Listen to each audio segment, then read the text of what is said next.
Fala rapaziada, sejam bem-vindos a mais um vídeo aqui na primeira fila. Eu sou o Kevin Nicolas e o tema do vídeo de hoje é pilotos ruins que tiveram dias de glória. E não é a música do Charlie Brown Jr. Dias de luta, dias de glória. Falaremos daqueles pilotos ruins ou pilotos meia boca, né, que não faziam grandes coisas, mas tiveram dias assim que surpreenderam geral, seja conquistando pódios ou até mesmo grandes pontos. E o critério aqui para esse vídeo vai ser mais a opinião mesmo, até porque vão ter pilotos aqui nessa lista que muita gente não vai considerar ruim. Por exemplo, aqui nessa lista não vai ter o Pedro de la Rosa, mas algumas pessoas podem achar esse piloto ruim, então deveria colocar. E também vamos dar ênfase à sua passagem na Fórmula 1. Por exemplo, já dando spoiler aqui, vai ter o Nelsinho Piquet nessa lista, que não é um piloto ruim, tá? Não é um piloto ruim, mas na Fórmula 1 ele foi mal. Mas antes, uma menção honrosa aqui, que é pro Luca Badoer no GP da Europa de 99, que ele tava pontuando de Minardi, mas acabou abandonando, e aqui nem tem como botar dias de glória porque ele sofreu bastante. Enfim, é meio difícil de explicar, cabe até uma parte 2 desse vídeo, mas conforme a lista for passando, talvez vocês peguem o padrão. Então é isso, serão 8 pilotos aqui nessa lista, então sem mais enrolações, bora para o vídeo.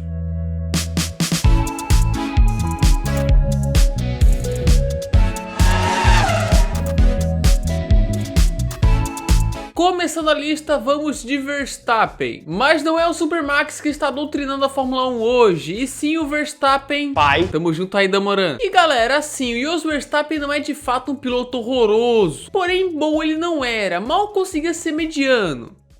Tá, ele era ruim mesmo. E em 94, Jos Verstappen estava fazendo sua estreia na Fórmula 1 pela equipe Benetton, que tinha Michael Schumacher na equipe, que viria a ser o campeão daquele ano. Só que apesar da Benetton ser um carro top 2 no grid, os companheiros de Schumacher não ajudavam. Tivemos naquele ano Jos Verstappen, J.J. Leto e Johnny Herbert como companheiros, esse último único decente. E o Verstappen demorou para pontuar, demorou até chegar o GP da Hungria. Lá, o holandês largou da 12ª posição. E durante a corrida foi fazendo uma boa exibição, ganhando posições e parecia que iria pontuar pela primeira vez. Isso na corrida seguinte a ele pegando fogo em Hockenheim. Puta vida! Mas a sorte lhe reservaria uma surpresa maior. Coulthard bateu e abandonou, Alesi abandonou, Berger abandonou e por fim na última volta Martin Brundle abandonou. Assim o pódio caiu para quem? Jos Verstappen. Ele conquistava ali, além de seus primeiros pontos, o seu primeiro pódio e o único conquistado na pista. Até porque ele seria terceiro na Bélgica novamente, mas isso graças à desclassificação de Michael Schumacher. Na pista ele foi quarto. Depois disso Verstappen nunca mais chegou ao pódio. Pontuaria apenas mais 4 vezes na carreira a partir de 95, mas esse pódio na Hungria tá lá na história dele. Thiago Vagaroso da Costa Monteiro. Sim, isso não é uma piada, é o nome completo do cidadão que vamos falar agora. Em 2005, mudanças foram feitas, tínhamos um novo regulamento, e nesse regulamento a troca de pneus era proibida. Uma manobra para tirar o domínio da Ferrari e deu certo. Renault e McLaren eram as equipes mais fortes e ambas usavam pneus Michelin. Só que aí veio o GP dos Estados Unidos de 2005, onde a parte oval de Indianápolis estava fazendo os pneus Michelin estourarem. E depois de uma treta gigantesca, como não teve consenso entre FIA, Michelin e equipes, todas as equipes de pneus Michelin não iriam largar. Já expliquei tudo isso em um volta a volta antigo aqui do canal, é só clicar no card. E nisso tivemos o bizarro grid com 6 carros apenas, 2 Ferrari, 2 Jordan e 2 Minardi, as únicas com pneus Bridgestone. E assim era a garantia de um nome inesperado no pódio, que estava entre Thiago Monteiro, Narayan Karthikeyan, Christian Albers e Patrick Friesacher. Salsicha, um bagre. E o felizardo foi o português Thiago Monteiro, que conquistou o pódio, o único de Portugal até hoje na Fórmula 1 e vibrou muito, mesmo com Schumacher e Rubinho no clima de velório. Era a festa da Jordan, festa de Monteiro, afinal era um resultado muito inesperado, fruto de algo também inesperado. O Thiago Monteiro pode ser questionado e tal, né? Podemos fazer piadinha com o nome dele que é Vagaroso, mas o pódio ninguém apaga. Beleza, esse daqui não teve um final tão feliz, né, com ele pegando pódio ou pontuando bem, mas não dá pra ignorar o momento épico protagonizado por Marcus Winkelhock. No one can break the Winkelhock! No GP da Europa de 2007, Marcus Winkelhock substituiria Christian Albers na Spiker por uma corrida dentro de casa em Nürburgring, e no qual a situação não começou bem. Ele ficou 1,4 segundos atrás do companheiro Adrian Sutil, que era o penúltimo. Só que na corrida tudo mudou. Isso porque a pista estava seca na largada, mas um toró estava a caminho. E foi assim que Marcus Winkelhock arriscou largar com os pneus de chuva extrema, e essa aposta se pagou. Após o caos das voltas iniciais, com pilotos parando, pilotos escapando na curva 1, enfim, caos, Winkelhock liderava em Nürburgring de Spike, um feito que por si só já era espetacular. E quando a bandeira vermelha foi acionada, ele era o líder, olha só. Pena que na relargada ele perderia várias posições e viria a abandonar. Mas essa prova é histórica para o mito Winkelhock, que não é um piloto ruim fora da Fórmula 1, venceu 24 horas de Nürburgring, né, categoria de GT, enfim, é um bom piloto até. Mas dentro da Fórmula 1 surpreendeu muita gente, em especial após sua performance no quali.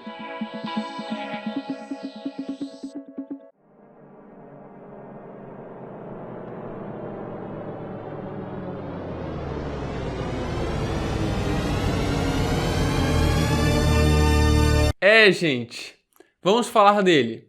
Nelsinho Piquet. Olha, não me entendam mal, ele não é um piloto ruim, é um piloto bom até. Campeão da Fórmula E, deu um trabalhão pro Hamilton na GP2, venceu corridas de estoque, mas na Fórmula 1 foi péssimo. A temporada de estreia de Nelsinho na Renault em 2008 foi bastante complicada, porque muitas vezes ou ele não tinha performance, a maioria delas, ou ele tinha performance, porém errava ou tinha problemas, ou batia de propósito também. Mas no GP da Alemanha, em Hockenheim, a glória veio. Timo Glock bateu naquela corrida, bateu forte e causou a entrada do safety car, exatamente no momento em que Nelsinho fazia sua única parada, ele que estava em 14º. Só que em 2008, quando o safety car entrava, todo mundo se juntava para então os boxes serem abertos. E quando todo mundo entrou, inclusive Hamilton, após o safety car, o líder era Nelsinho Piquet. E olha, na liderança estava bem até, mantendo diferença para o Massa, chegando até a abrir. Porém, ele não impediu o avanço impecável de Lewis Hamilton, que foi passando Kovalainen, Massa, para enfim passar Nelsinho Piquet e vencer em Hockenheim. Mas ali estava feito o primeiro pódio de Nelson Piquet Jr. na Fórmula 1. No último pódio com 2 brasileiros na categoria. Pena que essa corrida inspirou o Singapura Gate, que eu já contei aqui no canal, né? A carreira do Nelsinho na Fórmula 1 foi apagadíssima em resultados, mas o pódio tá lá. Mas é claro que não podia faltar, né? A vitória de Pastor Maldonado no GP da Espanha de 2012. Talvez a maior zebra de todos os tempos. Assim, Maldonado era um piloto rápido, porém muito inconsistente. Batia muito, recebia muitas punições e enfim dava problema. Ou ele nem era tão rápido assim, talvez era o Bruno Senna que era lento. Porque depois disso o Maldonado tomou couro do Bottas e do Grosjean. Só que no GP da Espanha de 2012 o cara estava no nível impecável, nem parecia o Maldonado. A pole foi de Hamilton, porém com a desclassificação do inglês por não ter combustível suficiente para a inspeção da FIA, quem herdou a pole? Isso mesmo, Pastor Maldonado. Aí você pensa, beleza, ele foi bem no quali, mas na corrida é outra história. Não, senhor. Na corrida, Alonso tomou a ponta na largada, porém Maldonado seguiu próximo a corrida inteira. E no momento da segunda parada, Maldonado com o undercut assumiu a ponta. E dali não sairia mais, segurou Alonso, pilotou com uma maestria de campeão e venceu em Barcelona a primeira vitória de um venezuelano na Fórmula 1 e a última vitória do sul-americano até hoje na categoria. Também foi a última vitória da Williams até hoje e eu acho que nem o mais otimista torcedor da Williams imaginava esse cenário. Acho que esse inclusive é o ponto mais alto dessa lista, nada supera o Maldonado vencendo. E cara, 2012 foi uma temporada muito boa, né? Pensa num piloto ruim, mas pensa no piloto ruim, agora multiplica isso por 3. Pronto, temos o Esteban Gutierrez. Eu fico indignado até hoje pelo Kamui Kobayashi ter perdido a vaga dele na Sauber pra isso. Mas enfim, Esteban Gutierrez aparece aqui, o mexicano que estreou na Sauber em 2013. E lá ele não tinha bons resultados, não pontuava, o ponto alto dele foi uma volta mais rápida no GP da Espanha. Ele era ruim, ponto. Só que no GP do Japão de 2013 ele conquistava só a glória e um baita resultado. Começando a corrida em 14º, ele teve uma boa largada e já figurava no top 10. E depois disso ele não ficou pra trás atrás e fez uma corrida digníssima, com uma pilotagem ousada, arriscando ultrapassagens e que terminou numa boa 7ª colocação, que parece pouco, mas pro nível Gutierrez é muito. Uma boa corrida do mexicano, apesar de ser a única vez que ele pontuou na Fórmula 1 em 3 temporadas. Ruim! O Grid the Grid que ele fez teve mais pontos que a carreira inteira dele na Fórmula 1, só que no GP do Japão, não dá pra negar, foi uma boa exibição. Ah, esse era ruim com força, Jolyon Palmer, que hoje é comentarista e analista da Fórmula 1, que tem aquela frase que eu acho que é fake, mas não deixa de ter graça: você precisa estar alerta em um circuito de rua. E o nosso querido Palmer, apesar de ser campeão da GP2, teve 2 temporadas complicadas na Fórmula 1, em especial a de 2017, que o carro da Renault era decente, dava pra brigar por bons pontos, mas ele pontuou apenas uma vez em 2016 e uma vez em 2017, essa última no GP de Singapura. E essa foi uma baita prova dele. Tá que aconteceu aquilo que eu nem gosto de lembrar, mas o Palmer teve muitos méritos. Na volta 11 ele já era o 4º colocado. Sim, 4º. As únicas posições que ele perdeu foram nos boxes, não foi ameaçado, pilotou muito bem na chuva e terminou a corrida numa excelente 6ª colocação, que pro Palmer é muito. E essa foi a sua melhor posição na Fórmula 1 por muito, a outra tinha sido um 10º lugar. Só que ele fez 2 corridas apenas depois disso e seria demitido antes do GP dos Estados Unidos para dar lugar a Carlos Sainz na Renault. Ninguém esperava uma boa apresentação de Palmer naquela altura, mas ele foi lá e entregou.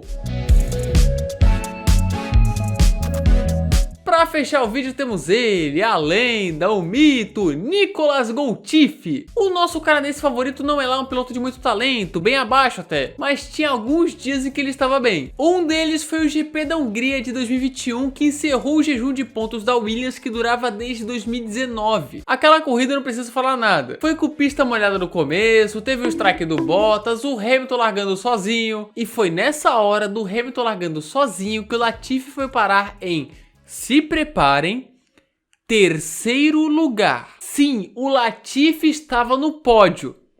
Tem coisa que não dá pra explicar. Não só isso, como ele ficou 18 voltas na 3ª posição, até que ele começou a ser ultrapassado e escalado. Mas ainda assim, Latifi passou a corrida inteira na zona de pontos e terminaria numa incrível 8ª posição, que viraria o 7º lugar com a desclassificação de Vettel. Para vocês aí que acham que o Russell acabou com o jejum da Williams, negativo, foi o Latifi. Quem cruzou a linha de chegada primeiro foi o Latifi, então foi o Latifi. O canadense terminou aquela corrida à frente de Russell, que eu já falei, e de Verstappen, mas o holandês estava com danos até não dar mais. Ele pontuaria também naquele polêmico GP da Bélgica de 2021 e em uma boa apresentação em Suzuka em 2022. Mas acho que Hungria 2021 foi sua melhor exibição na Fórmula 1 e a mais importante. Então é isso, galera, essa foi mais uma lista, dessa vez de 8 pilotos ruins que tiveram dias de glória. Se eu esqueci de algum, coloque aqui nos comentários, concorde, discorde, sempre com respeito. E talvez pode pintar aí uma parte 2 desse tema. E essa foi mais uma lista do Primeira Fila. E é isso, galera, se você gostou desse vídeo, se inscreva aqui no canal, ative as notificações, clique no gostei e compartilhe esse vídeo com a galera. Faça tudo isso, é nóis. Não se esqueça de nos seguir no Instagram, @primeirafilf1, e de entrar no nosso servidor no Discord, os links estão na descrição. E mande sugestões também aqui, ó, caminho aberto aqui para sugestões, podem mandar nos comentários. E é isso, muito obrigado a quem assistiu o vídeo até aqui e falou!